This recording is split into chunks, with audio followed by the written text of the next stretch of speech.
এক বাদশা আছে, ওই বাদশা আমাদেরকে 3টা প্রশ্ন করেছে।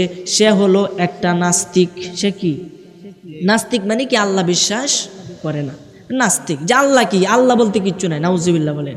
কই বা সৃষ্টি ইম্মতি হয়েছে, আল্লাহ বলতে কোনো কিছু নাই। এরকম ছোট মানুষ আর কি বলতেছে, হুজুর কি কি প্রশ্ন করেছে। তো প্রথম প্রশ্ন, আল্লাহ রাব্বুল আলামিন এখন কি করতেছে? সুবহানাল্লাহ বলে। এখন কি করতেছে এটা কোন? ও এইটা। আর কি? আর একটা প্রশ্ন হয়েছে, আল্লাহ রাব্বুল আলামিন কোন দিকে তাকিয়ে আছে? উত্তর দিকে না দক্ষিণ দিকে না পূব দিকে না পশ্চিম দিকে? বলেন না সুবহানাল্লাহ। আল্লাহ কোন দিকে তাকিয়ে আছে? ও আচ্ছা। আর কি? ও আল্লাহ তো জানি একজন আছে, আচ্ছা মানলাম তোমাদের কথা। আল্লাহর আগে কে ছিল? আগে যদি না থাকে তাহলে তো সৃষ্টি অনেক কথা না। নাস্তিকের প্রশ্ন, আল্লাহর আগে কি ছিল? তাই প্রশ্ন কটা হইল। আমাদের ইমামে আজম আবু হানিফা ডাক দেয়া কয়, হুজুর আপনারা এটা লইয়া টেনশন করতেছেন। নো টেনশন, কোনো টেনশনের কারণ নাই। আপনাদের যাওয়া লাগবে না, আপনাদের উত্তর দেওয়া লাগবে না। এই উত্তর দেওয়ার জন্য আমি আবু হানিফাই যথেষ্ট। যে ঘটনাটা বলতেছিলাম বাবা, আমাদের ইমামে আজম আবু হানিফা রহমতুল্লাহ আলাই, উনি যখন প্রশ্নের উত্তর দিতে গেলেন, দেওয়ার সময় দ্বিতীয় প্রশ্ন করতে যে আল্লাহ কোন দিকে তাকিয়ে আছে? উত্তর দক্ষিণ পূর্ব পশ্চিম 4টা দিকের কোন দিকে তাকিয়ে আছে? ডাক দেয়া কই, আল্লাহ কোন দিকে তাকিয়ে আছে উত্তর দাও। সকলে তাজ্জব লেগে গেছে। এখন মুসলমানরা আটকায় গেছে, আল্লাহ কোন দিকে তাকায় রয়েছে এটা কি করে বুঝবে? এখন আর উত্তর দিতে পারবে না। হুজুর এই প্রশ্নের উত্তর দেওয়ার জন্য আপনার জানালা দরজা সবকিছু বন্ধ করে দিতে হবে। সবকিছু কেন বন্ধ করব? সবকিছু বন্ধ করতে হবে, না হলে আল্লাহ কোন দিকে তাকিয়েছে এটা বোঝানো যাবে না। আমাকে যুক্তি সহ বুঝাইতে হবে, প্রমাণ সহ। ঠিক আছে, প্রমাণ সহ বুঝাইয়া দিব। যখন সবকিছু বন্ধ করলে লাইটগুলো অফ করেন। লাইট অফ করার পরে একটা মোমবাতি জ্বালাইলো মধ্যখানে। জ্বালায়া বলতেছে, বলেন তো মোমবাতির আলো ঘরের কি কোন দিকে পড়েছে? ঘরের সব দিকেই পড়েছে সমান ভাগে। দেখেন এদিক সেদিক নিয়ে আছে। না, মোমবাতির আলো তো ঘরের ভিতরে সব জায়গায় সমানভাবে আলো দিতেছে, কারণ এটা মধ্যখানে আছে, এই জন্য সব দিক সমানভাবে আলো বিস্তারণ করতেছে। বাদশা ডাক দেয়া কই, এটা দ্বারা কি প্রমাণ করলা? আমার আল্লাহ এ পুরাটা বিশ্বের যত কিছু সৃষ্টি করেছেন বিশ্ব মাখলুকের উপরে সমান দৃষ্টি দিয়া রয়েছে, কারো প্রতি একটু কম নাই, কারো প্রতি একটু বেশি নাই। যেমন ভাবে এই প্রদীপের আলো পুরা ঘর আলোকিত হয়েছে। বাদশা ডাক দেয়া কই, উত্তর সঠিক। আমার 3 নাম্বার প্রশ্নের উত্তর দিতে পারো তাহলে আমি মুসলমান হয়ে যাব, আর কোনো ভেজাল আমার ভিতরে থাকবে না। এটা আমাদের মুসলমানের ওই ভেজালটা হয় যে আল্লাহকে, আল্লাহ কোথা থেকে এসেছে? আল্লাহর কি আর একটা আল্লাহ আছে নাকি? নাউজুবিল্লাহ বলেন। এই চিন্তাটা করিবেন না। আমার আল্লাহ বলেছে পবিত্র কোরআনে, আমাকে নিয়ে ভাবিও না, আমার সৃষ্টি সম্পর্কে ভাবো। আমার সৃষ্টি সম্পর্কে ভাবলে সৃষ্টি জগতের ভিতরে আমার ক্ষুধা রূপ দেখতে পাবে। এই জন্য তখন প্রশ্ন করতেছে, হুজুর বলো তো যে আল্লাহর আগে কি? আল্লাহ তো আছে বুঝলাম, আল্লাহর আগে কি? একজন কিছু না থাকলে তো হঠাৎ করে কোনো কিছু হয় না। আল্লাহর আগে কি? আপনি গণনা পারেন? 1 2 পারি। 1 থেকে 10 পর্যন্ত গণেন। 1 2 3 4 5 6 7 8 9 10 গণলাম। 10 থেকে উল্টা ভাই গণে আসেন। 10 9 8 7 6 5 4 3 2 1। একের পরে কি? একের পরে তো কিছু নাই। একের পরেরটা কোন? একের পরে কোনো কিছু নাই। আর একের উপরেরটা কোন? একের পরে কি আছে? একের পরে বা 2 আছে। একের আগেরটা? একের আগেরটা তো কোনো কিছু নাই। তেমনই আল্লাহর আগে আর কোনো কিছু নাই। আল্লাহ আল্লাহ আল্লাহ এক, কুল হু আল্লাহু আহাদ, আল্লাহ অখণ্ড, আল্লাহ এক। আল্লাহর আগে আর কিচ্ছু। তখন সে প্রশ্ন সঠিক, তখন সে কি করলো? মুসলমান হয়ে গেল। বলেন সেই ইমাম যে আমাদেরকে যে মাসলাগুলা দিছে, মাসলাগুলা কি সঠিক না ভুল? কোনটা কোন? সঠিক না ভুল? এই জন্য ইমামে আজম আবু হানিফাকে মানবেন। ইমামে আজম আবু হানিফার মাসলাগুলাকে অন্তর থেকে মোহাব্বত করে পালন করার চেষ্টা করবেন, তাহলে দেখবেন অনেক উন্নতি হবে। বাবারে, আমরা প্রস্রাব করার পরে 40 কদম হাঁটি কিনা? অনেকে কিন্তু বলে এটা আনতাজি, এটা ভুল, এটা কোরআন হাদিসে কিচ্ছু আনোই নাই। বাবারে, এখন বলতে গেলে বলতে হয় বিজ্ঞানের কথা। কি বলবো বিজ্ঞানের কথা? পুরুষ মানুষকে আল্লাহ এমনভাবে সৃষ্টি করেছে যে সে প্রস্রাব করার পরেও ফোঁটা ফোঁটা প্রস্রাব ঝরতে থাকে। এই জন্য সে যদি একটু হাঁটা চলা করে তাহলে যতটুকু প্রস্রাব ভিতরে থাকে ততটুকু বাহির হইয়া যায়। আর যদি না হাঁটে এভাবে উঠে পড়ে কিছুক্ষণ পরে সে বুঝবে না, এরপরও তার এই কাফন নাফাক হয়ে যাবে। ঠিক না বেটি? এই জন্য ইমামে আজম আবু হানিফা আমাদেরকে মাসলা দিয়ে গেছে, এই খুলুকটা নিয়ে 40 কদম হাঁটবেন তাহলে এটা পবিত্র হয়ে যাবে। বাবারে অনেকে বলে ভুল, এটা ঠিক না, এটা ঠিক না। বাবারে ঠিক কি ভুল এটা আপনি মানার দরকার নাই, আপনি পবিত্র হয়েছে কথা। ঠিক না বেটি?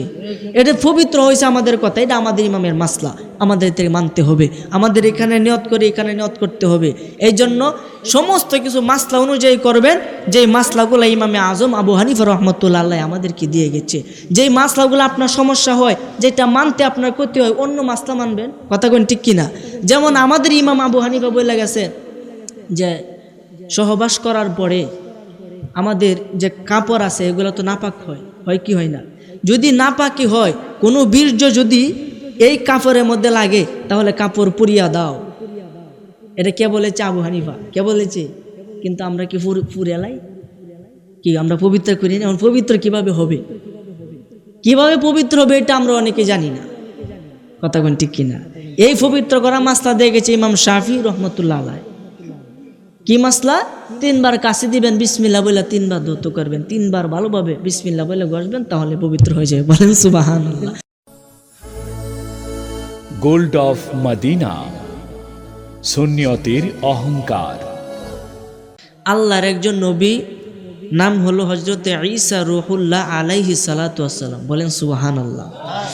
ওই ঈসা আলাইহিস সালামের কাছে ওনার উম্মতরা গেছে, গিয়া বলতেছে হুজুর আপনার কাছে একটা দরখাস্ত।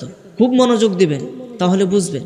হুজুর আপনার কাছে একটি দরখাস্ত। ঈসা আলাইহিস সালামের কাছে তার উম্মতরা গেছে, গিয়া বলতেছে হুজুর আপনার কাছে একটা দরখাস্ত। যে কি?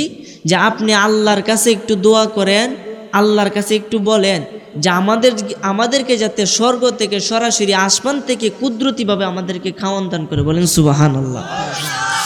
আল্লাহর নবী হযরতে ঈসা আলাইহিস সালাম ডাক দেয়া কই বাবারা রে, এটা কখনো সম্ভব হবে না, কারণ আমি আল্লাহ পাকের পক্ষ থেকে নবী ঈসা, আমার কালমা হলো লা ইলাহা ইল্লাল্লাহু ঈসা রূহুল্লাহ। মূসা আলাইহিস সালামের কালমা ছিল লা ইলাহা ইল্লাল্লাহু মূসা কালিমুল্লাহ। আদম আলাইহিস সালাম বলে গেছেন লা ইলাহা ইল্লাল্লাহু আদম সফিউল্লাহ। নূহ আলাইহিস সালাম বলে গেছেন লা ইলাহা ইল্লাল্লাহু নূহ নবিয়ুল্লাহ। লা ইলাহা ইল্লাল্লাহু ইসমাঈলু যাবিহুল্লাহ। বলেন না সুবহানাল্লাহ। আর আপনি আমার নবীর কালেমা ছিল লা ইলাহা ইল্লাল্লাহু মুহাম্মাদুর রাসূলুল্লাহ সাল্লাল্লাহু আলাইহি ওয়াসাল্লাম। ওই ঈসা আলাইহিস সালামের কাছে তার উম্মতরা যখন বলল হুজুর আল্লাহর কাছে একটু দোয়া করেন যেন আল্লাহ আকাশ থেকে আমাদেরকে খাওয়ান দান করে, হযরতে ঈসা আলাইহিস সালাম ডাক দেয়া কই বাবা এটা কখনো সম্ভব হবে না। কেন সম্ভব হবে না? আপনি তো আল্লাহর পক্ষ থেকে এসেছেন, আপনি তো আল্লাহর নবী, কয়ে থেকে তোমাদের সন্দেহ আছে নাকি? না সন্দেহ নাই। এরপরও যদি আমরা বেহেশতি খাবার খাই, আসমান থেকে খাবার খাই, তাহলে আল্লাহ পাকের প্রতি আমাদের বিশ্বাস আরও বেড়ে যাবে, আপনার প্রতি বিশ্বাস আরও বেড়ে যাবে, আল্লাহকে দেখার বাসনা অন্তরে পয়দা হবে এবং আমাদের অন্তর পবিত্র হয়ে যাবে। এই কয়টা কারণে আপনি আল্লাহর কাছে একটু বলেন আল্লাহ যাতে আমাদেরকে উপরের থেকে খাওয়ান দান করে। বলেন না সুবহানাল্লাহ। আল্লাহর নবী ঈসা আলাইহিস সালাম কয় আচ্ছা যেবা ধরছে এখন তো না কইও পারি না। আচ্ছা ঠিক আছে, তোমরা যদি এই উদ্দেশ্য কইয়া থাকো তাহলে আমি আল্লাহর কাছে দোয়া করব যাতে আল্লাহ কি করে আসমান থেকে সরাসরি আল্লাহর কুদরতি খাবার তোমাদেরকে দান করে, যেমনভাবে দান করেছিল হযরতে মূসা আলাইহিস সালামকে। বলেন না সুবহানাল্লাহ। মূসা আলাইহিস সালামকে মান্না সালোয়া দান করছে না? কোনটা কই? তারা তো কোনো কিছু কাজ কারবার করছে না, তারা মান্না সালোয়া আকাশ থেকে পড়ছে, পাখির গোশত, ছোটো ছোটো চড়ুই পাখির মতো গোশত পড়ছে এবং ছোটো ছোটো দানা পড়ছে, যেগুলা পানি হিসাবে খাওয়ান যেত, খাবার হিসাবেও খাওয়ান যেত। আর এই পাখিগুলা বেহেশতি পাখি ছিল, যেগুলা বাজি হইয়া বোনা হইয়া মাঠের মধ্যে পড়ে থাকতো আর তারা খাইতো। আর একটা নিষেধাজ্ঞা ছিল যে তোমরা যত পারো খাইবা, কিন্তু কখনো কখনো একটা পাখি অন্তত কোনো কিছু খাবার জমা করে রাখবা না, যে দেখাইবা যখন তখন খাইবা। কিন্তু তারা কি করতো? অনেকে জমা করে রাখতো। অনেকে বললেন না আল্লাহ আমরা এই বেহেস্তি খাবার আর পছন্দ হয় না, আমাদেরকে আদা এরপরে রসুন পেঁয়াজ এগুলো আমরা খাইয়াম, আমরা এগুলা খাবো না। তখনই আল্লাহ তাদেরকে ওই জমিতে পাঠাইয়া দিল যেখানে এগুলা ফসল জন্মায়, এরপর থেকে আমাদেরকে এই ফসলগুলো খাইতে হয়। বলেন না সুবহানাল্লাহ। নাইলে কিন্তু আমরা ওই বেহেস্তি ফসলই খাইতাম, বেহেস্তি খাবারই খাইতাম। বলেন না সুবহানাল্লাহ। এই ঘটনা যখন তারা শুনলো, হজরতে ঈসা আলাইহিস সালামকে বলল, হুজুর আপনি ওদের মতো আমাদেরকে আসমান থেকে খাবার আইনা দেন। হজরতে ঈসা আলাইহিস সালাম আল্লাহর কাছে দোয়া করে, আল্লাহর কাছে ডাক দিয়ে কয়, মাওলা, যেটা সূরা মায়েদার মধ্যে পাবেন, সম্ভবত 114 নম্বর আয়াত, আমার সঠিক খেয়াল নাই। সূরা মায়েদার মধ্যে দোয়াটা সুন্দরভাবে আছে বাবা। কোরআনের ঘটনা 1 নাম্বার 100% সত্য। এই জন্য আমার ভাইরা, বাবারা, বন্ধুরা, উনি আল্লাহর কাছে দোয়া করছে, মাওলা আমারে ক্ষমা করে দাও, আমার উম্মতরা আমাকে ধরেছে, এখন আমি না বলেও পারি না। আল্লাহ তোমার ভান্ডার হতে আমাদেরকে সরাসরি খাবার দান করো। আমার আল্লাহ রাব্বুল আলামিন দোয়া কবুল করলো। কিছুক্ষণ পরে দেখা গেল আসমান থেকে লাল গালিচায় আবৃত বিশাল বড় একটা থলে আসতেছে, ডাইরেক্ট আসমান থেকে পড়তেছে। বলেন এটা কি আশ্চর্য কিনা? সবাই আশ্চর্য হয়ে তাকায় রয়েছে ওইদিকে, সর্বনাশটা করছে। এটি কি? উপর থেকে সুন্দরভাবে লাল গালিচায় আবৃত একটা থলে আসতে আয়সা সকলের মধ্যেখানে আয়সা পড়লো। এখন অনেকেই এমন গ্রান এটার থেকে পাইছে যে গ্রান আজও পর্যন্ত তারা পায় নাই। বলেন না সুবহানাল্লাহ। এত মজাদার একটা গ্রান এটার ভিতর থেকে বাহির হইতেছে। কেউ ডরায়া সাহস সেটার ভিতরে হাত দেয় না। ডাক দেয়া কই, ও আল্লাহর নবী ঈসা, আপনি এক কাজ করেন, আপনি বাঁধনটা খুলেন। একজন প্রশ্ন করে, হুজুর এই যে খাবারটুকু আসলো এটা কি আল্লাহর পক্ষ থেকে নাকি বেহেশত থেকে? বলেন সুবহানাল্লাহ। আমার ওই নবীজি ডাক দেয়া কয়, ঈসা আলাইহিস সালাম ডাক দেয়া কয়, বাবারা শোনো, এটা না বেহেশত থেকে না সরাসরি আল্লাহ থেকে, এটা আল্লাহর কুদরতি খাবার। বলেন সুবহানাল্লাহ। আপনি এটা খুলেন। আমি খুলবো, তোমরা খাবার আনছো তোমরা খুলো, তোমরা খাবার আনছো তোমরা খুলো, আমি খুলবো না। দেখেন শুকরিয়া আদায় করলে কেমন লাভ, এটা বোঝানোর জন্য বলতেছি। তখন আল্লাহ নবী ঈসাকে সকলে ধরলো। ঈসা আলাইহিস সালাম পুনরায় ওযু কইরা 2 রাকাত নফল নামাজ পড়লো। নামাজ পড়ে আল্লাহর দরবারে কাকুতি মিনতি এনকেসারি সহ দোয়া করলো। দোয়া করার পরে বিসমিল্লাহ বলে বাঁধনটা খুলে দেখলো এর ভিতরে বিভিন্ন রকমের খাবারের আয়োজন। বলেন সুবহানাল্লাহ। এর ভিতরে মাছ ছিল, রুটি ছিল, একেবারে ভুনা হয়ে আইছে মাছ, এখনও গরম, এটার মধ্যে হালকা হালকা ধোঁয়া উঠতেছে এবং এটার মধ্যে তেল চকচক করতেছে। আপনারা বলেন উফরে আগুন ফাইলো কই, তেল ফাইলে কই, আবার দুনিয়ার মতো মাছই ফাইলো কই? সুবহানাল্লাহ। এটা কার কুদরত? আমি শুরুতে একটি আয়াতে কারিমা তেলাওয়াত করেছি, ফাআলুল লিমা ইউরিদ, আল্লাহ যা ইচ্ছা তাই করতে পারে। বলেন আল্লাহর কাছে কি এটা সম্ভব নাকি অসম্ভব? কথা বলেন, সম্ভব না অসম্ভব? আল্লাহ ইচ্ছা করলে একজন ধনীকে ফকির, ফকিরকে ধনী বানাইতে পারে। বাবা রে, যখন এই খাবারটা নাজিল হইল, এটার ভিতরে মাছ ছিল, ঘি ছিল, মধু ছিল, এরপরে গোশত ছিল, সব কিছু বোনা ছিল, এত সুন্দর গান এটার থেকে বাহির হইল। আল্লাহ রাব্বুল আলামিনের পক্ষ থেকে ঘোষণা হলো, ও ঈসা, এই খাবার থেকে সর্বপ্রথম গরিবরা খাবে, এরপরে ধনীরা খাবে। তখন আল্লাহর নবী ঈসা ডাক দেয়া কয়, গরিব যারা আসো সকলে আসো। সবাই আয়া খাইলো, রোগীরা আয়া খাইলো, ধনীরা এসে খাইলো, সবাই খাইলো। যারা রোগী ছিল তারা ভালো হয়ে গেল, যারা অসুস্থ ছিল তারা সুস্থ হয়ে গেল, যারা ঋণগ্রস্ত ছিল ঋণ দেওয়ার মতন তৌফিক আল্লাহ দান করে দিল, যারা গরিব ছিল তারা ধনী হয়ে গেল। বলেন না সুবহানাল্লাহ। এই খাবারের এত বরকত। যখন এটা খায়া এমন হইল, তখন আল্লাহর পক্ষ থেকে খাবার বন্ধ হয়ে গেল। বন্ধ হওয়ার পরে 40 দিন পরে পরে খাবারটা আসে। বলেন সুবহানাল্লাহ। কয়দিন পরে পরে? 40 দিন। আর এক রাওয়ায়াতে আছে 1 দিন পরে পরে আসতো। কিন্তু তখন আল্লাহ পাকের পক্ষ থেকে ঘোষণা আসলো, একমাত্র গরিবরা ব্যতীত, খুব মনোযোগ দেন, একমাত্র গরিবরা ব্যতীত বাকি কেহই এই খাবার খাইতে পারিবে। তখন ধনীদের মনে ভিতরে দুঃখ লাগছে কি লাগছে না? কোনটা কোন ফেস লাগিয়ে উঠছে না? সভ্য না, এতদিন আমরা খাইলাম, এখন আমাদেরকে নিষেধ করে, এটা আবার কি? তখন ধনীরা 300 লোক ছিল। কয়শো? 300 লোক ছিল। তারা একসাথে কইতাছে, এটা আল্লাহ পাকের খাবারও না, এটা বেহেশতি খাবারও না, এটা ফেরেশতাদেরও না, এটা হলো ঈসার জাদু। নাউজুবিল্লাহ বলে। তারা কি স্বীকার করলো নাকি অস্বীকার করলো? তারা কি শুকরিয়া আদায় করছে নাকি শুকরিয়া আদায় না করছে? কোনটা কো? শুকরিয়া আদায় করছে না, নাক শুকুরি করছে। তখন আল্লাহ পাকের পক্ষ থেকে যখন এটা বলে তারা ঘুমায় গেল, সকালে তারা শুকুর হইয়া উঠলো। 300 মানুষ শুকুর হইয়া রাস্তাঘাটে দইরা ময়লা আবর্জনা এরপরে যত মলমূত্র আছে সবগুলা খাইলো। বলেন নাউজুবিল্লাহ। এরপরে তারা সকলে আবার ঈসার দরবারে উপস্থিত হইল। মানুষ বলতেছে, হুজুর আপনাকে এভাবে অস্বীকার করছে, আল্লাহ শুকরিয়া আদায় করে নাই, না শুকরি করেছে, এই জন্য তারা আজকে এই অবস্থা। হুজুর আপনাকে আল্লাহর কাছে একটু দোয়া করেন। হযরত ঈসা আলাইহিস সালাম, বাবা আর সম্ভব না। কিছুদিন পরে তারা এইভাবে কানতে কানতে কানতে কানতে মারা গেল। নাউজুবিল্লাহ বলে। তার মানে যারা আল্লাহ শুকরিয়া আদায় করে তাদের নিয়ামত কি আল্লাহ বাড়ায় দেয় নাকি ছিনায় নেয়? বাড়ায় দেয়। এই জন্য আবারও বলি আলহামদুলিল্লাহ।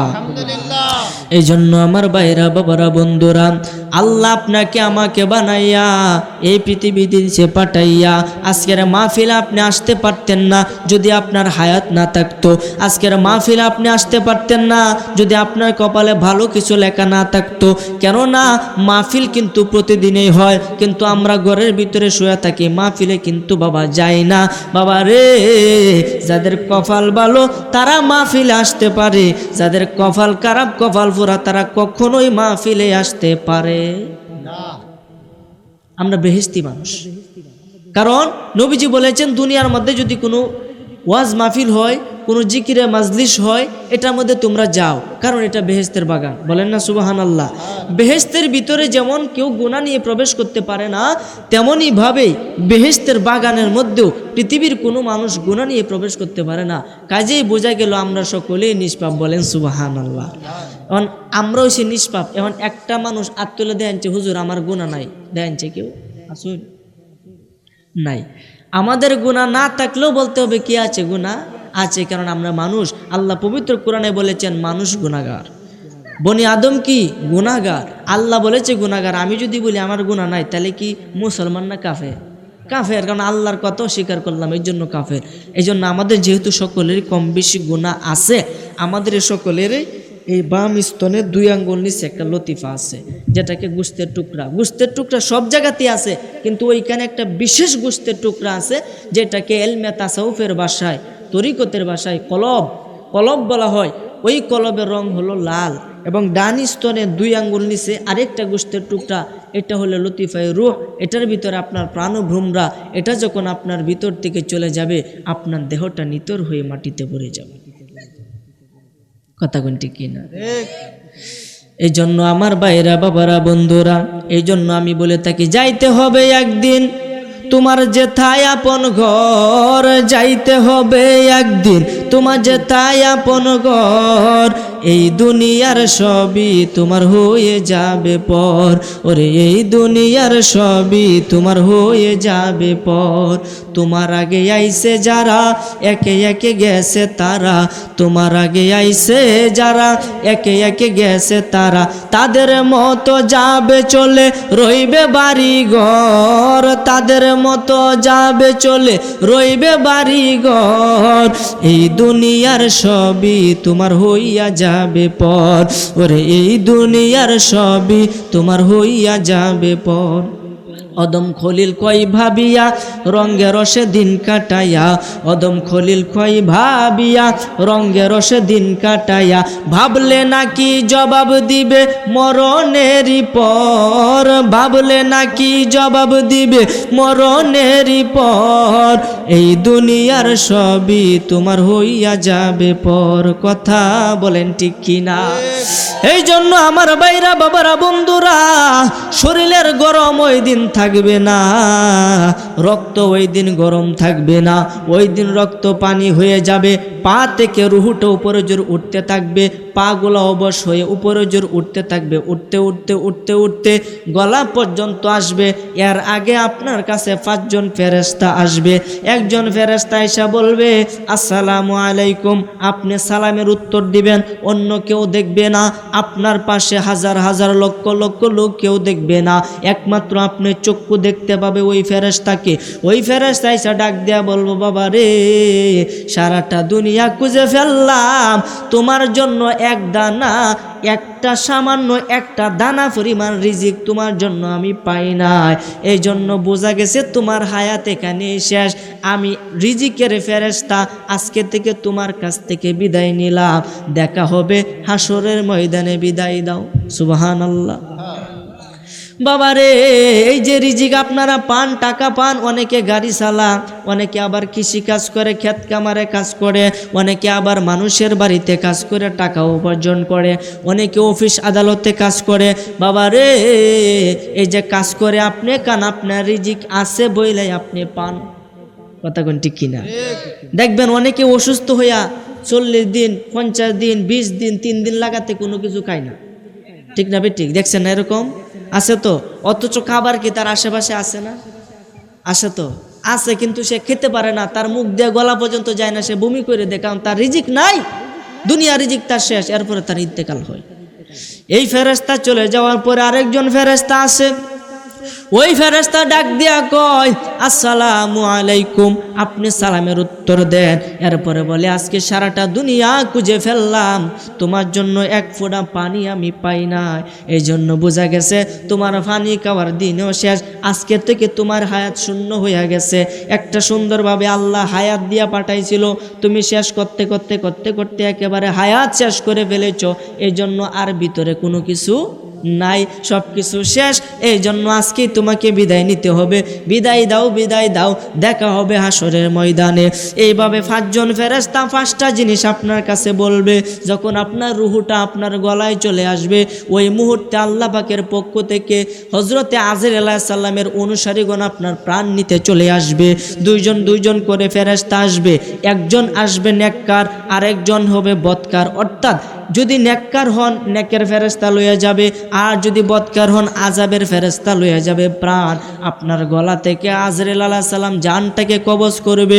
ওই সময় 7 সমুদ্র 13 নদীর পানি আপনার মুখের মধ্যে ঢেলে দিলেও এক ফোঁটা পানি, আপনার এক ফোঁটা পানি, 7 সমুদ্র 13 নদীর পানি সবগুলা মুখের মধ্যে ঢেলে দিলেও আপনার মৃত্যুর পিপাসা মিটবে না। বলেন, এই যে আমাদের মৃত্যুটা, এটা কি সামনে নাকি পিছনে? যুবক ভাই, এটা কি সামনে না পিছনে? হাই রে, রং দেখাও, রং দেখানি ওই দিন আজরাইল আপনার সামনে কারাতে। জীবনে যাই কিছুই করে, মুরব্বীদের দাড়ি ফাইকে গেছে। দাড়ি কেন পাকে? আপনার একটা দাড়ি ফাঁকলো, মানে আপনার একটা অঙ্গের মৃত্যু হয়ে গেল। 2টা দাড়ি ফাঁকলো, 2টা অঙ্গের মৃত্যু। আপনাকে সতর্কবাণী চিঠি দিতেছে যে তোমার যাওয়ার সময় হয়ে গেছে। আর হুজুর, অনেকে তো দাড়িও পাকে না, অ্যাক্সিডেন্টে মারা যায়। তারা কি? তাদের হায়াত ওইখানেই শেষ। এই জন্য তাদের দাড়ি পাকতে হয় না। যাদের দাড়ি পাইকা যায় তাদেরকে আল্লাহ সতর্কবাণী দেয় যে এই যে ট্রেন আইলে দেখেন না, আগে থেকেই রাস্তা বন্ধ করে দেয়, যে যদি ট্রেন যাওয়ার সময় গাড়ি যায় তাহলে কি লাগিয়া একেবারে অ্যাক্সিডেন্ট হয়ে যাবে। তেমনইভাবে দাঁড়িয়ে ফাইকে গেছে আপনার, এটা আপনার সতর্কবাণী। এখনো যদি ভালো না হও, পরবর্তীতে তোমার জন্য বিপদ আছে। কথা বলেন ঠিক কিনা? এই জন্য আমার ভাইয়েরা, বাবারা, বন্ধুরা, মৃত্যুর হাত থেকে আমরা কেউই বাঁচতে পারিব না। যতই চেষ্টা করেন মৃত্যুর হাত থেকে বাঁচতে পারবো না। আরে আমরা মানুষ কত বড় অধম! আমরা যেটার হাত থেকে বাঁচতে পারবো না, ওইটার থেকে বাঁচার জন্য ছটফট করি, কিন্তু যেটার থেকে বাঁচতে পারবো ওইটার দ্বারে কাছেও আমরা যাই না।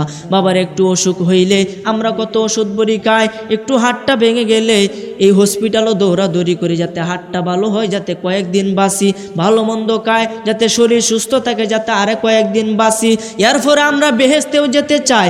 বাবারে, এই দুনিয়ায় থাকতে বেহেশতে যেতে পারবেন না, কিন্তু আমরা বাঁচতে চাই, আবার বেহেশতেও যেতে চাই। এটা আবার কোনটা? কথা কোন ঠিক কিনা? রাস্তা হলো 2টা। এক রাস্তা হলো ভালো পথ, আরেক হলো খারাপ পথ। যদি ভালো পথ বেছে নেন যাবেন বেহেশতে, খারাপ পথ বেছে নিলে যাবেন দুজকে। এতে আল্লাহর কিচ্ছু করার নাই। বাবারে, বলতেছিলাম আমার ভাইরা, বাবারা, বন্ধুরা, আমরা বাঁচতে পারবো জাহান্নাম থেকে, কিন্তু ওইটা থেকে বাঁচতে চাই না। কিন্তু আমরা মৃত্যু থেকে বাঁচতে পারবো না, কিন্তু এটা থেকে বাঁচার জন্য ছটফট করি, অনেক চেষ্টা করি, অনেক ওষুধ বড়ি খাই, কিন্তু ওই মৃত্যুর হাত থেকে বাঁচতে যাবে না। এই জন্য আমার ভাইরা, বাবারা, বন্ধুরা, আজকের ওয়াজের মূল বিষয় হলো, ওয়াজের মূল মন্ত্র হলো ভালো পথে থাকতে হবে, ভালো কাজ করতে হবে, খোদার আদেশ মানতে হবে, খোদা যে আদেশ করেছেন সেই আদেশ মোতাবেক কাজ করতে হবে। বলেন আপনারা রাজি আছেন না নাই? ইনশাল্লাহ রাজি আছেন না নাই? এই জন্য আমার ভাইরা বাবারা বন্ধুরা, আল্লাহ যা ইচ্ছা তাই করতে পারে রে বাবা। যখন আজরাইল আলাইহিস সালাম আপনার এখান থেকে প্রাণ ভোমরাটা নিয়ে যাবে, নিয়ে যাওয়ার সময় আপনার চোখগুলা উল্টে যাবে, চোখগুলো উপরে যদি দেখতে থাকবে, একটা সিঁড়ি নেমে আসবে, আকাশ থেকে একটা সিঁড়ি নেমে আসবে, ওই সিঁড়ির দিকে আপনার নজর থাকবে। আজরাইল আলাইহিস সালাম ওই ফেরেশতার মাধ্যমে প্রাণটা যখন উপরে ওজোর উঠিয়ে নিয়ে যাবে, আপনি তাকায়া থাকবেন, দেখবেন মানুষ মরার পরে কিন্তু তাকায়া থাকে, ঠিক না বেটি? নবীজি বলেছেন মানুষ মরার পরে রুহুকে দেখতে থাকে, যদি দেখে তাহলে চোখ যেতে থাকে না মরা থাকে। হ্যাঁ, কথা কন্যা রে, আপনি যদি নবীজি বলেছেন যদি কোনো মানুষ মারা যায় তাহলে চোখগুলা রুহুকে দেখতে থাকে, আজরাইলকে দেখতে থাকে, অনুসরণ করে, তাহলে চোখগুলা কি মারা যায়? হ্যাঁ, চোখ যেতে থাকে। এখন এটা তো আমরা অনেকে বিশ্বাস করতাম না, যুবকরা করে কোনো কথা বিজ্ঞানে প্রমাণ করেছে। বিজ্ঞানে নবীজি কি কইল, আচ্ছা দেখি তো, দেখে একজন মানুষ ইন্তেকাল করার 3 ঘন্টা 4 ঘন্টা লাগাতে একজন মানুষের চোখ জীবিত থাকে, বলেন সুবহান। তার মানে নবীজি বিজ্ঞানীরও বিজ্ঞানী। আরে বিজ্ঞানীরও মহাগুরু আমগো নবীজি, বিজ্ঞানীরও মহাগুরু আমগো নবীজি। ওরে এরকম একখান মায়ার নবী কোথাও পাইবানি তোমরা, এরকম একখান মায়ার নবী কোথাও পাইবানি, বিজ্ঞানীদের বিজ্ঞানী আমগো নবীজি, বিজ্ঞানীদের মহাগুরু আমগো নবীজি। কথা বলেন ঠিক কিনা? এই জন্য আমার ভাইরা বাবারা বন্ধুরা, একদিন মৃত্যুবরণ করতেই হবে, মৃত্যুর হাত থেকে বাঁচা যাবে না। আজরাইল সকলের সামনে একদিন আসবে। আজরাইলের সুরত হলো যদি আপনার সামনে দাঁড়ায়, তার মাথা আসমানে লাগিয়া থাকিবে। সুবহানাল্লাহ। তাই আজরাইল কি মনে হচ্ছে ছোটো খাটো নাকি? তো হুজুর যে আমরা ঘর তো অনেক ছোট, আজরাইল বোঝেন এত বড়, তো ছোটো ঘরের ভিতরে ঢুকে কেমনে? কথা কোন ঠিক কিনা? প্রশ্ন আসে কিনা? বাবার এটা আল্লাহ পাকের ক্ষমতা। এই যে চোখটা, এই চোখ বড় নাকি সূর্য বড়? হ্যাঁ, সূর্য দেখতে কি কেলা বড়? সূর্য বড়। তাহলে সূর্যটা কি চোখের ভিতরে আডে কি আডে না? আপনি কি দেখতে পারেন কিনা? আরে পৃথিবীর থেকে 13 লক্ষ গুণ বড় হয়েছে সূর্য। এই সূর্যটাকে আপনার চোখের ভিতরে আডাই কে? আল্লাহ। তে আল্লাহ পাকের ক্ষমতা আছে না না? এত বড় আজরাইল ছোট ঘরের ভিতরে কি খেলা ঢুকায়? আল্লাহ তো ঢুকায়। এই জন্য আমার ভাইয়েরা বাবারা বন্ধুরা, সমস্ত ক্ষমতার অধিকারী একমাত্র আল্লাহ। আল্লাহ ছাড়া কাহারও পায়ে সেজদা দেওয়া যাবে না, আল্লাহ ছাড়া কারো সামনে মাথা নত করা যাবে না। যদি মনে করেন যার সামনে মাথা নত করতেছেন ওই ব্যক্তি আমার আল্লাহ, ওই ব্যক্তি আমাকে রিজিক দেয়, ওই ব্যক্তি আমাকে সব কিছু করে, তাহলেই শিরিক হইয়া যাবে, তাহলেই শিরিক হইয়া যাবে। আর যদি ও বুঝে দেন, মানে বুঝেন না, মূর্খ, অনেকে দিয়ে আপনাকে টাস করে দিয়েছেন, তাইলে অন্তত আপনার মানে ইমান হারা হবেন না, তওবা করলে আল্লাহ ক্ষমা করে দিবে। কিন্তু আপনি যদি বুঝে শুনে একজন আলেম হয়ে, একজন জ্ঞানী হয়ে, আলেম শব্দের অর্থ জ্ঞানী, জ্ঞানী হয়ে যদি আপনি কোনো মাজারে অথবা কোনো পীরের পায়ে সেজদা দেন, কোনো পীরের পায়ে সেজদা দেন জেনে শুনে, তাহলে শিরিক হবে। সমস্ত গুনাহ ক্ষমা হয়ে গেলেও এই গুনাহ ক্ষমা হবে না।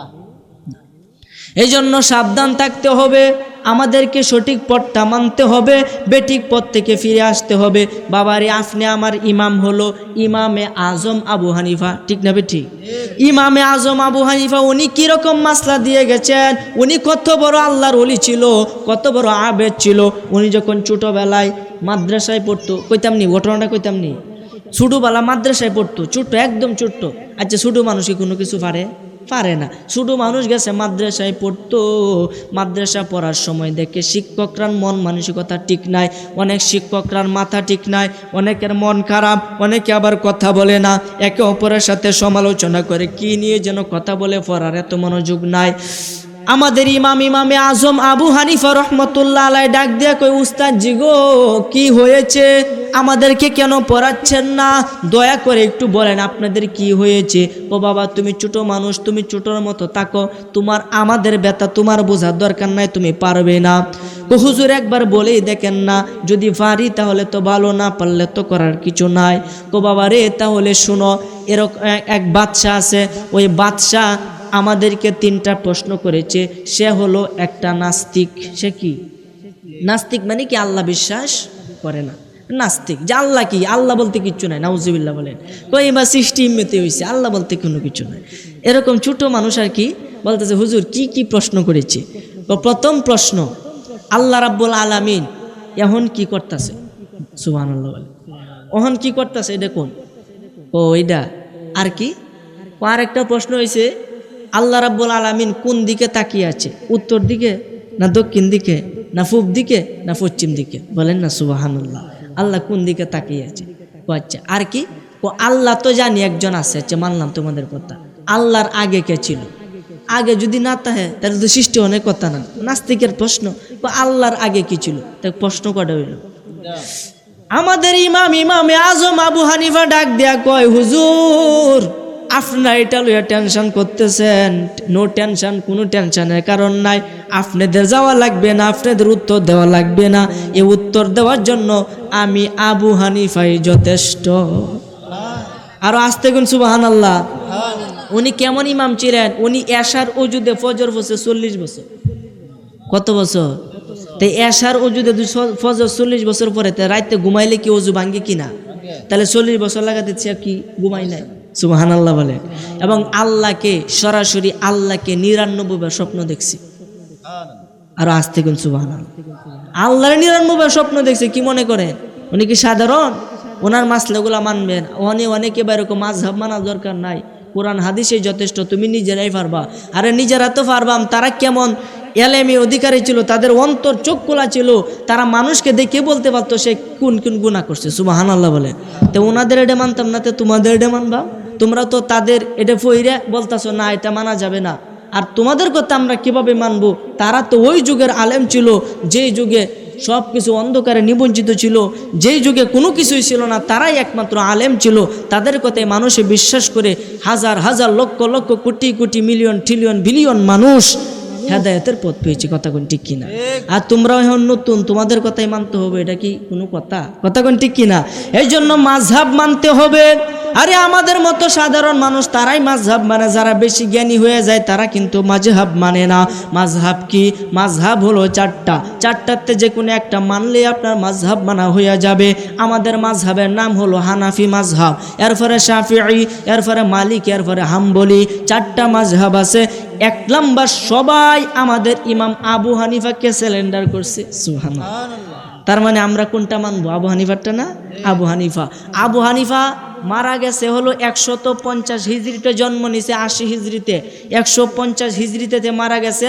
আর ইমাম শাফি 150 হিজরিতে জন্মগ্রহণই করছে। তার মানে কি বোঝা গেল?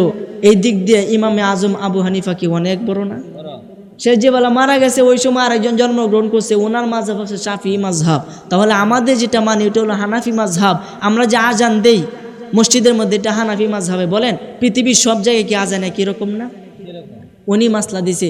ইমাম শাফি একরকম মাসলা কি? যে আল্লাহু আকবার আল্লাহু আকবার এটা এতবার বলতে হবে। আবু হানিফা কইছে আল্লাহু আকবার আল্লাহু আকবার এটা এতবার বলতে হবে। আমরা আবু হানিফারটাকে গ্রহণ করে নিলাম। বলেন সুবহানাল্লাহ। পুরা বিশ্ব এটা পরে, এমনকি সৌদি আরব সহ। সুবহানাল্লাহ বলতেন না? এই জন্য আমার ভাইরা, বাবারা, বন্ধুরা, অনেকের নিয়ত এখানে বান্ধে, অনেকে এইখানে বান্ধেন। এখানে যারা বান্ধে তারা আবু হানিফা, ওইখানে যারা বান্ধে তারা ইমাম শাফিঈ। হুজুর এটা কেন নবীজি দুইভাবে পড়েছেন? এখানে বানলেও হবে, ওইখানে বানলেও হবে, কিন্তু প্রসিদ্ধ হলো এখানে দইরা চাইরা দিবেন, যেখানে যায় নাভির নিচে যাবে, নাভির নিচে গেলে ওইখানে বাঁধতে হবে। বলেন না সুবহানাল্লাহ। এই জন্য আমার ভাইরা, বাবারা, বন্ধুরা, সব কিছু জেনে শুনে বুঝে শুনে আমাদেরকে আমল করতে হবে। ওই আমাদের ইমাম আবু হানিফা উনি যখন ছোট অবস্থায় বলতে যে হুজুর আপনার টেনশন নাই, আমি এটা উত্তর দেওয়ার জন্য যথেষ্ট। কি বলো? হুজুর প্রশ্নের উত্তর কোন দিন গা? ওই সামনে যে একটা দিন আসতেছে ওই দিন আবু হানিফা চলে গেল, তার উস্তাদরাও চলে গেল, হাজার হাজার মানুষ একসাথে সমবেত হইল। দেখি আজকে মুসলমানরা কি উত্তর দেয়। বলেন না সুবহানাল্লাহ। মুসলমানদেরকে ডাক দেওয়া হলো, ওই মুসলমানের দলেরা তোমাদের পক্ষ থেকে কে আসবে আমার প্রশ্নের উত্তর দিতে? আবু হানিফা ডাক দেয়া কয় আমি দিব। সুবহানাল্লাহ। ছোট মানুষ আমি দেন, সবাই তো হাসি দিছে, উত্তর দিব? এই ছোট মানুষ উত্তর দিবে? কি বুঝে? দুধের শিশু কি উত্তর দিব? আরে রাহো না, কিতা দেহ। তখন বাদশা বইছে অনেক উঁচা এক চেয়ারের মাঝে। আরে যে প্রশ্ন করে উঁচাতে তো বইয়া করল লাগে। বাদশা ডাক দেখ, ও বেটা তুমি উত্তর দিবা? আমি উত্তর দেন। আমার প্রথম প্রশ্ন যে কি আল্লাহ কি করছে বর্তমানে কি করতেছে দেখো। বাদশাহ সাহেব উত্তর যে দেন, উত্তর দেওয়ার আগে আমি আপনার কাছে একটা কথা বলি যে কি যে প্রশ্ন করে সে ব্যক্তি বড় না যে উত্তর দে সে বড়? বলেন সুবহানাল্লাহ। আরে আপনি একটা প্রশ্ন করলেন, আপনি জানেন না বলে তো প্রশ্নটা করছেন। আমি জানি, তার মানে আপনার থেকে আমি একটু এলেমের দিকে বড় না? তো বলতেছে হুজুর তাহলে যে প্রশ্ন করে সে তো ছোট আর যে উত্তর দেয় সে তো বড়। কথা ঠিক আছে, কথা আপনি নিচে নামুন, আমি উপরে বই। সুবহানাল্লাহ। বাদশা ডাক দিয়ে কই কথা সত্য বলেছ, যে ব্যক্তি উত্তর দেয় সে তো বড় আর যে ব্যক্তি প্রশ্ন করে সে তো ছোট। আমি বাদশা হলো, এখন আমি তোমার ছাত্র, তুমি এখন উস্তাদ, যাও উপরে হুজুর উঠো। বলেন সুবহানাল্লাহ। উপরে যখন আমাদের ইমাম ছোট মানুষ উঠলো, সকলে তাজ্জব হইয়া গেল, আহারে এ কেমন মুসলমানের সন্তান। তখন নিচে থেকে বাদশা বলে, বলো এখন যে আল্লাহ বর্তমানে কি করেছে? আল্লাহ বর্তমানে করেছে তোমার মতো একজন বাদশাকে এই সিংহাসন থেকে জবান খুলে পড়েন।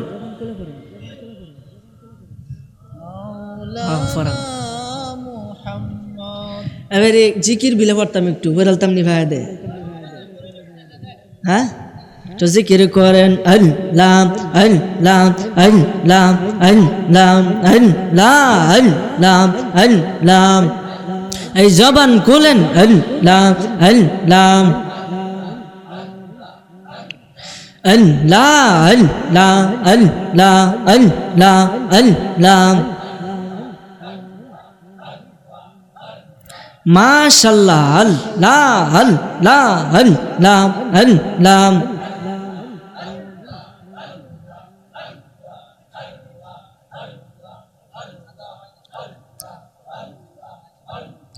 নবী নামে এত মধু দয়াল, নবী নামে এত মধু, খাইলে মধু ফুরাই নায়া, আমার মন হইয়াছে দিওয়ানা।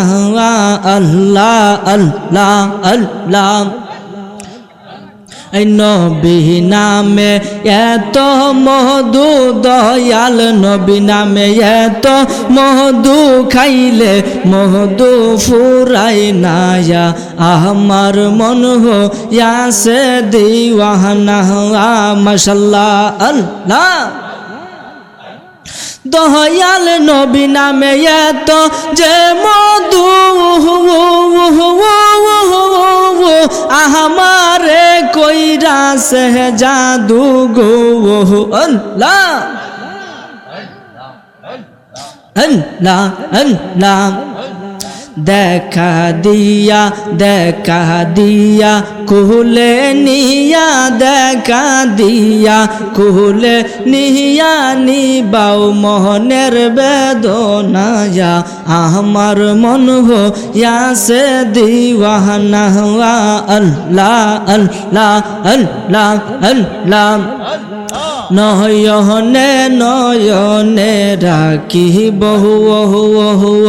ওর দয়াল, তোমায় পাইলে নয়নে নয়নে রাখিব। আল্লাহ আল্লাহ।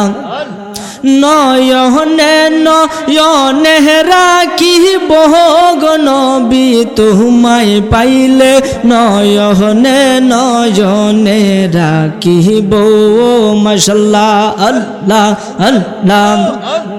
সিংহাসন সাজাইয়া রাখব তোমায় বসাইয়া, সিংহাসন সাজাইয়া রাখব তোমায় বসাইয়া, আর কাউরে বসতে দিতাম না গো নবী, তোমায় পাইলে নয়নে নয়নে রাখিব। মাশাআল্লাহ আল্লাহ। এই মনের কথা কইলা কইব আর কাউরে না শুনতে দিব মনের কথা কইলা কইব আর কাউরে না শুনতে দিব দয়াল নবী তোমায় পাইলে পাইলে তোমায় না সারিব মাশাআল্লাহ আল্লাহ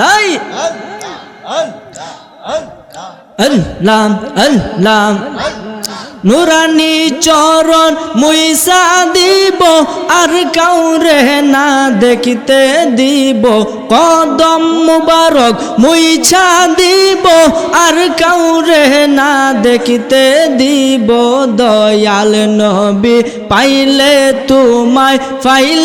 তোমায় না সারিব মাশাআল্লাহ আল্লাহ আল্লাহ আল্লাহ আল্লাহ আল্লাহ আল্লাহ আল্লাহ আল্লাহ লা ইলাহা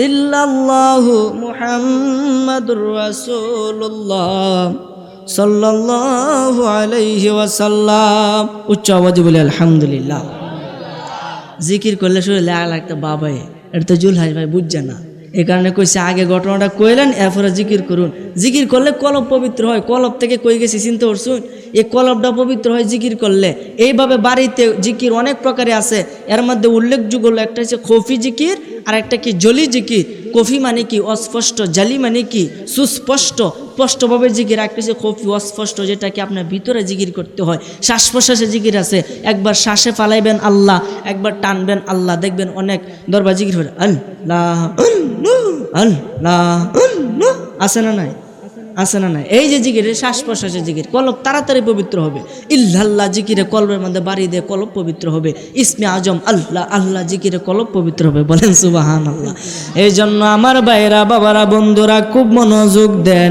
আজকের মাহফিলটা বাবা হইতেছে আজকের মাহফিলে আমার পূর্বে যিনি ওয়াজ করেছেন আপনাদের সকলে সুপরিচিত সাইটুটা হুসাইনিয়া দাকির মাদ্রাসার সুনামধন্য সুপার মহোদয় আমার উস্তাদ মাওলানা মোহাম্মদ আবু তাহের সাহেব উনি ওয়াজ পড়ে গেছেন উনি হলেন সাইটুটা হুসাইনিয়া দাকির মাদ্রাসার সম্মানিত সুপার মহোদয় আমার পরে যিনি আসবেন আপনাদের সকলে সুপরিচিত মুখ সুমধুর কণ্ঠস্বর হযরতুল আল্লামা মাওলানা মোহাম্মদ আলহাজ মোহাম্মদ আব্দুল হামিদ ইতপুরি সাহেব চিনেন কিনা সবাই ইনশাল্লাহ আব্দুল হামিদ ইতপুরি সাহেব অত্যন্ত চমৎকার ভাষায় সুন্দরভাবে বোঝানোর চেষ্টা করে তারা উভয় আজকের মাহফিলে উপস্থিত আমার পিতা মাওলানা আব্দুল বারিক সাহেব সহ উপস্থিত এবং আমার হুজুরের ভাই বলেন মাশাআল্লাহ আমার হুজুরের ভাই উনি আমাকে দাওয়াত করেছে এই জন্য এসেছি যেই ঘটনাটা বলতেছিলাম বাবা আমাদের ইমামে আজম আবু হানিফা রহমতুল্লাহ আলাই উনি যখন প্রশ্নের উত্তর দিতে গেলেন দেওয়ার সময় দ্বিতীয় প্রশ্ন করতে যে আল্লাহ কোন দিকে তাকিয়ে আছে উত্তর দক্ষিণ পূর্ব পশ্চিম চারটা দিকের কোন দিকে তাকিয়ে আছে এই ফুলাফান এই শান কইলে নোয়া বেডা এই যে হনরা হরে এই ফুলাফান কেউ কথা বলো না মাহফিলে আশেপাশে কেউ কথা বলিও না এই মহিলারা একটু দেখুন কেলা কথা কয় শুধু বললাম তো বুঝে না নতুন নতুন বুঝে না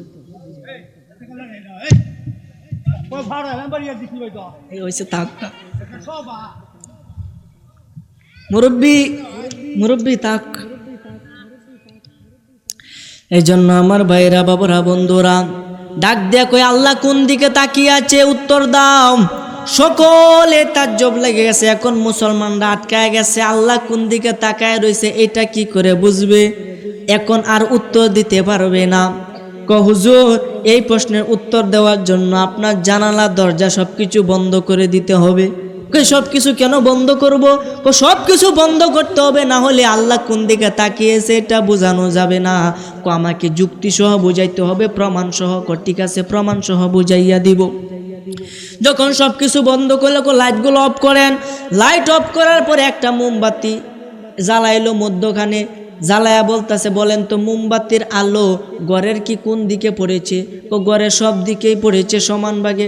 দেখেন এদিক সেদিক নিয়ে আছে। না, মোমবাতির আলো তো ঘরের ভিতরে সব জায়গায় সমানভাবে আলো দিতেছে, কারণ এটা মধ্যখানে আছে, এই জন্য সব দিক সমানভাবে আলো বিস্তারণ করতেছে।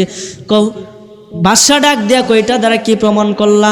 আমার আল্লাহ এ পুরাটা বিশ্বের যত কিছু সৃষ্টি করেছেন বিশ্ব মাখলুকের উপরে সমান দৃষ্টি দিয়া রয়েছে, কারো প্রতি একটু কম নাই, কারো প্রতি একটু বেশি নাই। যেমনভাবে এই প্রদীপের আলো পুরা গড় আলোকিত হয়েছে। বাদশা ডাক দেয়া কই উত্তর সঠিক। আমার 3 নাম্বার প্রশ্নে উত্তর দিতে পারো তাহলে আমি মুসলমান হয়ে যাব, আর কোনো ভেজাল আমার ভিতরে থাকবে না। এটা আমাদের মুসলমানের ওই ভেজালটা হয় যে আল্লাহ কোথা থেকে এসেছে? আল্লাহর কি আর একটা আল্লাহ আছে নাকি? নাউজুবিল্লাহ বলেন। এই চিন্তাটা করিবেন না। আমার আল্লাহ বলেছে পবিত্র কোরআনে, আমাকে নিয়ে ভাবিও না, আমার সৃষ্টি সম্পর্কে ভাবো। আমার সৃষ্টি সম্পর্কে ভাবলে সৃষ্টি জগতের ভিতরে আমার ক্ষুধার রূপ দেখতে পাবে। এই জন্য তখন প্রশ্ন করতেছে, হুজুর বলো তো যে আল্লাহর আগে কি? আল্লাহ তো আছে বুঝলাম, আল্লাহর আগে কি? একজন কিছু না থাকলে তো হঠাৎ করে কোনো কিছু হয় না। আল্লাহর আগে কি? আপনি গণনা পারেন? 1 2 পারি। 1 থেকে 10 পর্যন্ত গণেন। 1 2 3 4 5 6 7 8 9 10 গণলাম। 10 থেকে উল্টা ভাই গণে আসেন। 10 9 8 7 6 5 4 3 2 1। একের পরে কি? একের পরে তো কিছু নাই। একের পরেরটা কোন একের পরে কোনো কিছু নাই। আর একের উপরেরটা কোন একের পরে কি আছে? একের পরে বা 2 আছে। একের আগেরটা একের আগেরটা তো কোনো কিছু নাই। তেমনই আল্লাহর আগে আর কোনো কিছু নাই। আল্লাহ আল্লাহ আল্লাহ এক, কুল হু আল্লাহু আহাদ, আল্লাহ অখণ্ড, আল্লাহ এক, আল্লাহর আগে আর কিচ্ছু নাই। তখন সে প্রশ্ন সঠিক, তখন সে কি করলো? মুসলমান হয়ে গেল।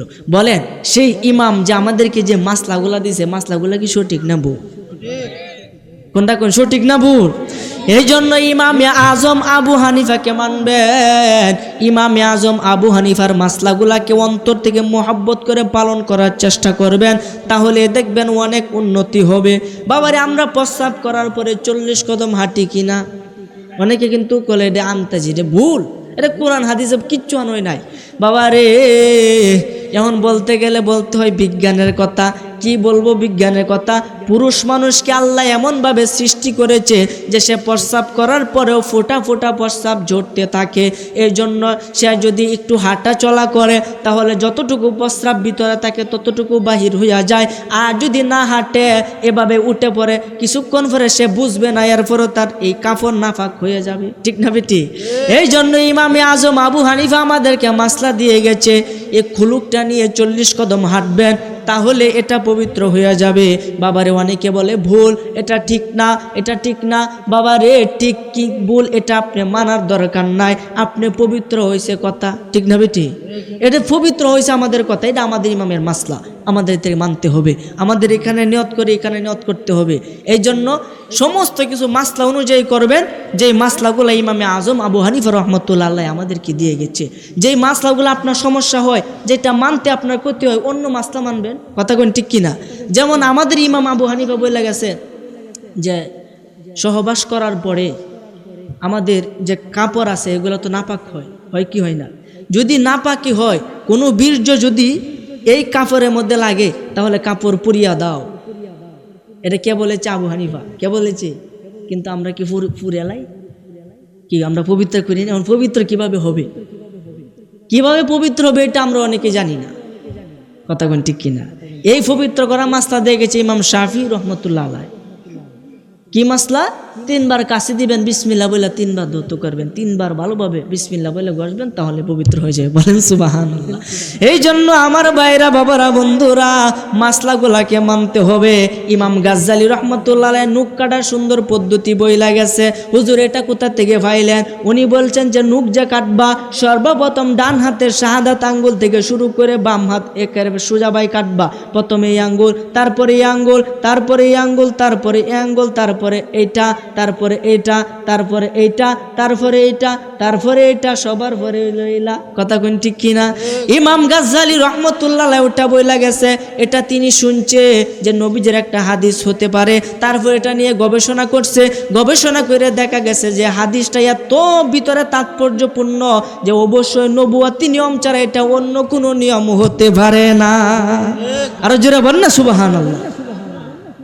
জায়গা হয় না, হেরে একটু কাছায় বোন, পিছন দেখার হয়ে রয়েছে বলে জায়গা হয় না, একটু সাপে বসেন, একটু সাপে বসেন। হ্যাঁ,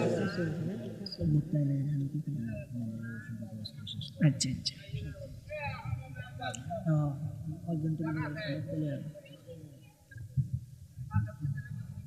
আচ্ছা সমস্যা নেই।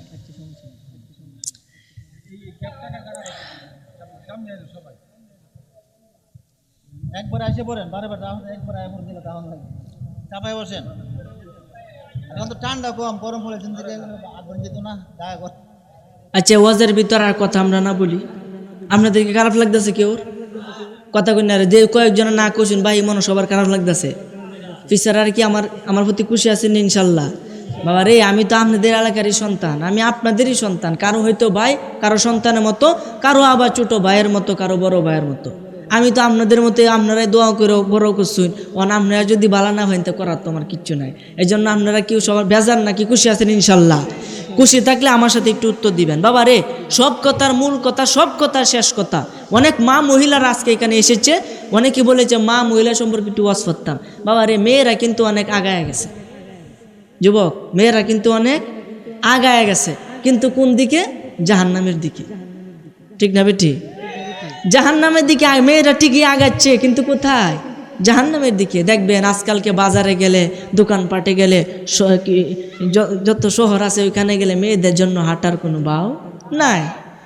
মেয়েদের জীবন একটা মানে কিরকম যেন একটা হয়ে গেছে। আগে একটা মেয়ের বাড়ির থেকে বাইরে হইতো না, আর এখন একটা মেয়ে সাজগুজ করে মাথাটা চুলগুলা সুন্দরভাবে ছেড়ে দিয়ে অন্যও বালাটিকে থাকে কিনা সন্দেহ, রাস্তাঘাটে হাঁটে, আর হাজার হাজার যুবকের চোখের নজর নষ্ট হয় এবং খারাপ পথে ধাবিত হয়। ঠিক না বেটি? এই জন্য আমার ভাইরা, বাবারা, বন্ধুরা, নবীজি হাদিস শরীফের মধ্যে ফরমাইছে মেয়েরা হলো শয়তানের ফাঁদ, মেয়েরা হলো শয়তানের ফাঁদ, মেয়েরা হলো শয়তানের ফাঁদ। শয়তান এটা দ্বারা ফাঁদ পাতে, যেমন ফক্কি ধরে, পাখি শিকার করে, তেমনভাবে মেয়েদেরকে দিয়ে অনেক পুরুষের জীবন শয়তান নষ্ট করে। এই জন্য আমার ভাইরা, বাবারা, বন্ধুরা, মেয়েদের দিকে তাকানো যদি বলেও তাকায় ফেলেন, এরপরে দ্বিতীয়বার আর তাকানো যাবে না। আল্লাহ যেন আপনি আমাকে সকলকে এই পাপ থেকে হেফাজত করে, বলেন আমিন। সব কথার মূল কথা, সব কথা শেষ কথা, হুজুর আসলে আমি ছেড়ে দিব, আমার সময় কিন্তু শেষ। সব কথার মূল কথা, সব সময় আল্লাহকে ভরসা করবেন, যা কিছু করবেন আল্লাহকে ভরসা করবেন। আল্লাহ ছাড়া কোনো কিছু নাই, এটা বিশ্বাস করে সমস্ত কাজ করবেন। বাড়ি থেকে বাহির হওয়ার সময় নবীর প্রতি দুরূদ সালাম পেশ করে বাহির হইবেন, দেখবেন আপনার সমস্ত কাজে বরকত হবে। আর যা কিছু করবেন সব সময় আল্লাহকে ভরসা করে কাজ করবেন, দেখবেন অনেক কিছু পাবেন। এক ব্যক্তির ঘটনা মনে হয়ে গেল, কইলতাম নি, মক্কা মুকাররমা মসজিদে হারম শরীফে এক ব্যক্তি আপনার ইবাদতে মশগুল থাকতো। সে সারা দিন রোজা রাখতো এবং সারা রাত আল্লাহর ইবাদত করতো, বলেন সুবহানাল্লাহ। তাহলে লোকটা কি পাপী নাকি অনেক নেককার? নেককার। কারণ সে কি করতো, সকালে তাকে শুরু করতো, মানে সেহরিকা রোজা রাখতো, আর সারা দিন রোজা রাখার পরে সারা রাত্র ইবাদত করতো, বলেন সুবহানাল্লাহ। নারে তাকবীর, নারে রিসালাত।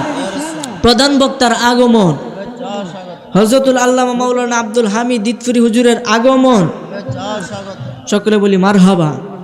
যাক, হুজুর কমিটিরা হুজুরকে নিয়ে এসেছেন, আলোচনার সামনের দিকে আগানো যাবে না। তো বলতেছিলাম, ওই আবেদ আল্লাহর ইবাদত করতো, সারা রাত্র ইবাদত করতো, এবং সন্ধ্যা রক্ত যে ইফতার খাইতো, সে কোনো কাজ করতো না। তো হুজুর খাই কেমনে? সন্ধ্যা রক্ত প্রতিদিনই একটা লোক 2টা করে রুটি তার জন্য আনতো, বলেন সুবহানাল্লাহ। 2টা করে রুটি আনতো, আনার পরে সে এটা খায় ইফতার করতো। প্রতিদিন এরকম চলতে থাকলো। আরেকদিন সে ভাবলো, হাই রে, আমি একটা মানুষের প্রতি ভরসা করে আছি, অথচ আমি আল্লাহকে ভরসা না করে বসে আছি। একটা মানুষ রুটি কখন আনবে, আমি কখন কি ইফতারি করব, এই ভরসায় আমি বসে আছি, আর আল্লাহ রাব্বুল আলামিনের উপর আমি ভরসা করছি না। না, এটা হতে পারে না। তখন দ্বিতীয় দিন যখন রুটি নিয়ে আসলো, সে আর রুটি রাখে না, ফেরত দিল। তৃতীয় দিন, এভাবে 3 দিন লাগাতে ফেরত দেওয়ার পরে তিনি একদিন রাতে স্বপ্ন দেখলেন 3 দিন যাবৎ কোনো কিছু খাই না। স্বয়ং আল্লাহ রাব্বুল আলামিন তাকে ডেকে বলতেছে, ওই আমার আবেদ, ওই ইবাদতকারী, তুমি কেন আমার রুটিগুলি গ্রহণ করো না? বলেন সুবহানাল্লাহ। তুমি কেন আমার রুটিগুলি গ্রহণ করো না? তখন এই লোকটা বলতেছে, আল্লাহ, এটা যে তুমি ফাটাও এটা তো আমি জানি না, এটা যে তোমার পক্ষ থেকে আসে এটা তো আমি জানি না। তখন তায়া দেখে যে আল্লাহ পাকের পাশেই ওই লোকটা দাঁড়িয়ে আছে। বলেন সুবহানাল্লাহ। তার মানে যা কিছু করবেন কার উপরে ভরসা করবেন? আল্লাহর উপরে ভরসা করলে আল্লাহ আপনাকে রহমত দান করবে। আল্লাহ যেন আপনি আমাকে সঠিক বুঝ এবং সঠিক আমল করা তৌফিক দান করে। বলেন আমিন। হাদা ওয়া আখিরি দাওয়ানা আলহামদুলিল্লাহি রাব্বিল আলামিন ওয়াসসালাতু ওয়াসসালামু আলাইকা ইয়া রাসূলুল্লাহ। আসসালামু আলাইকুম ওয়া রাহমাতুল্লাহি ওয়া বারাকাতুহু।